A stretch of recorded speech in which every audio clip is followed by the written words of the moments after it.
So, meron din mga aso na yung mga owners, Don't film me. kailangan pag nag-walk ka, mga ano kailangan huwag mauna yung aso sa'yo unless na payagan mo. Dapat Kasi ikaw yung leader of the pack. Lagi lumabas sa pinto. Sa pintuan, gano'n, pag lalabas ka, kailangan huwag mauna yung aso sa'yo. Ganda Dahil na sa yun. likod mo lang siya.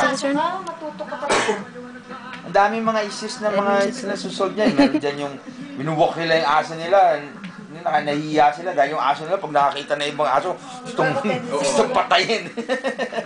So, mga good neighborhoods, diba, nakakahiya yung aso mo Matulugan na makagat sa ng rin. iba. Sananya, babadish. Di ba ba? Matulog na sa rin. Okay, go sleep, go sleep. You just close its eyes for him. Go sleep. No. Eh kung gusto mo matulugin na, hinayaan mo lang sila? Actually, hindi naman natutulog. Papahinga Alam lang mo yan. yun?